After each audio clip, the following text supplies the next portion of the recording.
hold tight because this will be a pretty big update, because I did say I was going to do less updates this season, and I've very much stuck to my word, because at the moment we're almost halfway through the season, and this is where we currently stand. We're 19 games in out of 46. We've won 7, drawn 2, lost 10.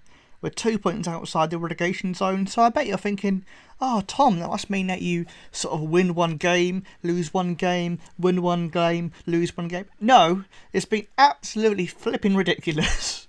Literally, look at this. We won the first game 4-2. We then lost 1, 2, 3, 4, 5, 6, 7, 8, 9 games in a row. And then in the league, we won 1, 2, 3, 4, 5 in a row. We lost 9 in a row, and then we won 5 in a row, which included 1, 2, 3. So yeah, we lost 9 in a row, but then we went 8 undefeated. Absolute madness. It's been a ridiculous season. The big ins and outs of this season so far. I don't know if I can see retirements here. But the big news for this season is that we had 2 players retire. Daryl Murphy and Stephen Davis. They both retired. I was a bit gutted to lose them both, especially Daryl Murphy, considering how good he was for us over the last 2 seasons. But I have got him back in some sense, because he is currently, as you'll see, an under-18s coach. We've hired him as a coach. We've brought him back in. But it's just a shame to lose him as a player. And he's now got this really weird biography that says he began his career at Hemel Hempstead in 2022, as if he started his career as like a 39-year-old or something, which he didn't do.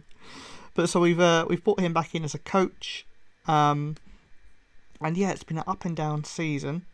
But we're currently doing all right. But I'm not going to. I'll take you through the matches. That's what I'll do. That probably makes sense. So the first game, we won 4-2 against Boreham Wood. A very back and forth exciting game. We were actually 4-0 up away from home in our first National League games. I was thinking, oh, we're gonna absolutely smash this league. We'll be absolutely fine. And then the loss streak started. 2-0 against FC Halifax. 3-2 against Woking, and that's with us scoring a 94th minute goal as well. The first minute and the 94th minute, absolute ridiculous. I lost 5-1 to Tranmere. 2-1 against Eastleigh, 3-1 against Bromley, 2-1 against Maidstone, who came up with us. So at this point, I was really starting to worry. I was wondering whether we might get the sack, especially when we then lost 5-1 against Oxford City, 3-0 against York, and 2-0 against Spennymoor. So we were bottom of the league. I mean, one thing that is interesting is this thing. Look, the league positions. We started off second after winning our first game. Then we went all the way down, then it started coming up, and now it's. I was hoping we'd go all the way up to the top and it'd be a very weird smile, but it's not quite done that. But then we've started to recover our form a bit. We, that unbeaten run for a team like Hemel was very, very impressive, because if I show you the it's not under that one. Where is it? National League. Yeah, in terms of sponsorship income, we're right second bottom. We're not, in terms of sponsorship income, we're second bottom. The season preview, they thought we were going to be 18th, which I was a little surprised by, because you look at our salary, 392,000 a year, and Kidderminster on $1 million, Maidstone at almost $1 million. I mean, pretty much every team is over $1 million, at least. So we have got the second $2 million for Notts County. So yeah, we've got the second lowest salary in the league. So really, we should be relegation candidates. But I think we've done quite well to fight back from that losing streak and turn it around a bit. But I wanted to do a little video today to ask you guys a question, because I think the fun thing for this series is to try and make it interactive. And today we have got our first interview with a different club. Colchester United, who are currently in League 2, they're struggling in League 2. They're not doing very well in League 2. They're in the bottom 2, but they are joint. That's only on goal difference. They're in the bottom 2. And saying that, that's the weird thing about these leagues down in the Football League. Do you know what I mean? They're after 20 games, they're in the after 20 games, they are in the relegation zone, but they're only 10 points below 7th. And it's the same with our league. Bromley are in the relegation zone on 21 points, but that's 8 points behind 7th. It's all so close, really.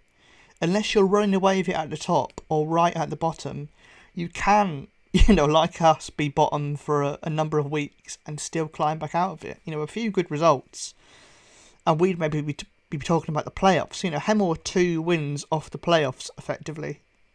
We could be. Or we could be 2 wins off bottom of the table and relegation. But we've got our first interview here. It says, the board are very impressed with your great performance at Hemel Hempstead Town, which is why we've identified you as one of our top candidates. One of the reasons the board has decided to offer you an interview is because they feel you would be an acceptable fit for the club's ambitious vision for the future, which is mainly as a result of your deep commitment towards signing first-team players no older than 23. The interview will give the board the opportunity to discuss your ambitions and plans with you in detail, so we can reinforce our belief in your suitability for the role. So I think it's our first interview. We've not been offered anyone. I may as well attend it, see where we get. A lovely little table in Colchester. Thank you for taking the time to talk to us. We believe you could be the manager we want to take this club forward, but we'd like to ask a few questions first. Obviously, you have so far only managed one team throughout your entire career. Is this a good or a bad thing in your opinion? There isn't much loyalty left in football anymore, but I think it reflects one of me that I've shown plenty of it. I'm going to say that. To me, a certain malaise seems to have crept into your squad and the players don't look happy. What are you talking about?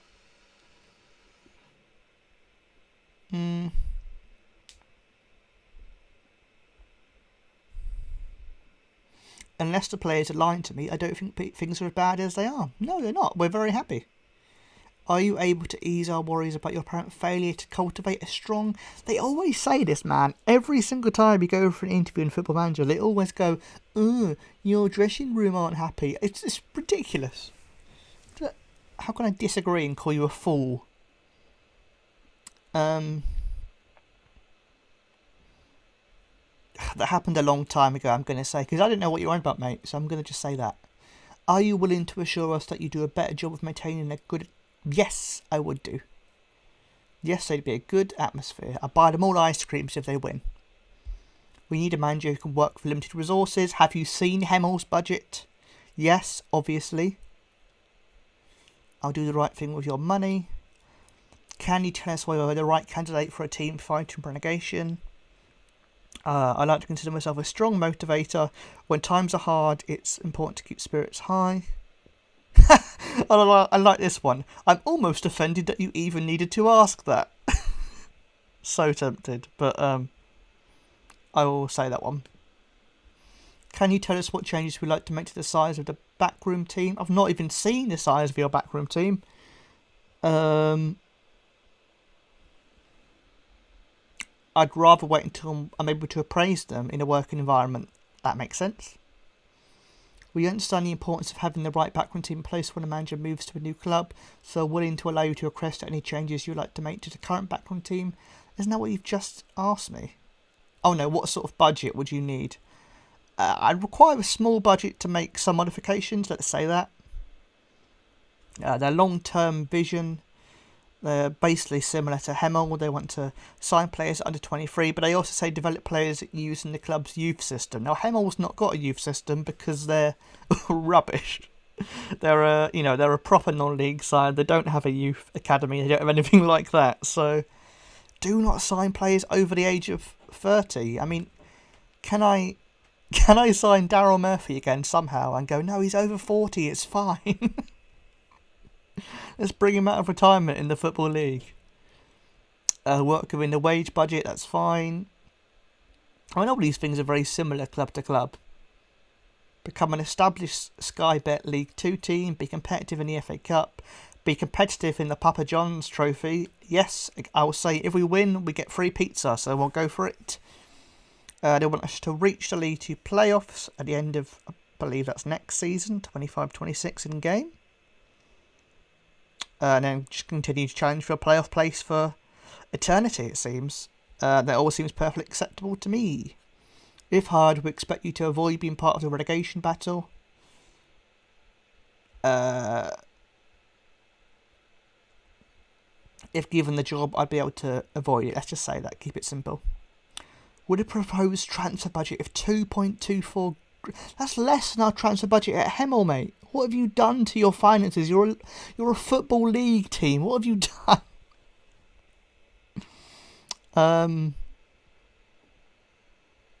I mean, I don't need a big budget. I can probably work with a much smaller sum. To be honest, I've done that at Hemel. I've barely signed any players for a fee, so I'll say that. The wage budget is huge, though. Our wage budget at Hemel was about £9,000, so I guess we could take some off the wage budget and put it into the transfer budget. Yes, I can work with that. Is there anything else you can ask? No, I'm good, thanks, mate. Yeah, I'll just say I'm good, see what they do. Cool. So that's the interview with Colchester. Tom Mayhew is believed to have attended an interview. Oh, they consider me an outsider. But it's the first time I've had it where it said I've wanted by a club here. So, and they've approached me. I didn't approach them, so hopefully that bodes well. We'll see how it goes. Let me know in the comments what you think I should do, and I'll wait till we get a few comments before deciding whether we stay or whether we go. I'm pretty happy. I'm to do either. Like I'm enjoying Hemel. I think we're doing well. I'm glad to have, got them promoted, and to stabilise them in the National League and hopefully get them into the Football League would be fun. But at the same time, do we jump ship and go for a bigger club? That's the question. One more thing I did notice recently. Hemel Hempstead, I'm favoured personnel. That's very nice to see. I'm not an icon yet. Maybe I should try and be a legend of Hemel Hempstead. There are no legends of Hemel Hempstead. None. They've been a club since 1885, and they've got one icon and one favoured. Before I arrived here, there was only one player they cared about in all of their history. That's depressing. So yeah, maybe we'll jump ship. I'm not too sure though, because we've done well here, and I'm pretty happy with it. I mean, if we go to my job history, I've won the Manager of the Month in the Vanarama National League for when we was on that nice little winning streak. I won the Manager of the Year last year, National League South, so maybe it makes sense to stick around. This is fun. How do I get this open? Relationships. This one, look. Where is he? Where is that guy? Ryan Hope. Relationship. Adversary. And I was like, I don't even know who you are, mate. And he's someone who was clearly there when we joined. Or maybe he was there after. Maybe we picked him up on a free transfer and then sold him immediately because he wasn't good enough. But he hates me. Adversary. He is the the Joker to my Batman. I don't know why. But I mean, he's currently on an amateur contract, so he can't have been that good. So I don't know what you're moaning about, mate. It's nice to have an adversary. But there we go. What do you all think I should do? I mean, our current record at Hemel was very, very decent. We've played 127. We've won pretty much half. 63 out of 127. Very, very good indeed. We've won the league. We've won promotion. Do we stick around here, or do we jump ship and go to Colchester? Let me know what you think. I'm expecting they won't get back to me immediately. It might be a few games before they do. So let me know. And I'm going to continue to keep playing, because I was going to literally come back for the halfway point of the league season. I know it does mean it's far less updates per season. But I quite like the idea of doing less updates per season, but then me getting through more seasons, so you just see more progress quicker almost. I think that's more exciting than, I mean, especially this season. Like this season, you would have just seen 2 losses and then 2 losses and then 2 wins and then a win, the draw probably. Like I don't think it would have been I guess it's not as exciting this season because I'm expecting us to hopefully be good enough to be mid-table, and so I didn't want to drag it out too much. We might not be. If there is a relegation fight at the end, I'll probably do more episodes, but at the moment I'm just thinking of playing most of it off camera, but just keeping you guys in the loop for when anything like that happens. One more thing we did in terms of transfers actually is we where is he? We sold Ethan Burnett for 25 grand. I think it was him. Oh, it wasn't just him, sorry. We sold him for 25 grand. We sold Levi Lang for 40 grand, which was the record transfer received by Hemel, which was cool. And the highest transfer fee, we signed this guy, Bailey Spencer Adams, who is a Guyanese international. He's got very good potential. That 10 grand wasn't even the transfer fee, it was just compensation because he was a young player. But he's been more than worth that so far this season. He's been very good in defence. So yeah, he's the most I've ever spent, but very, very, very much worth it. So yeah, what should we do, guys? Should we jump ship, or should we stick around at Hemel and try and get them into the National League, or should we just stick around at Hemel until we can maybe go to a different club? I mean, there's no really exciting clubs. I mean, unless we try and apply for Aston Villa, try and jump up about 3 leagues, but that's not likely to happen, is it? But let me know what you think, guys. Thanks very much for watching. Please do leave a comment below, and I'll chat to you later.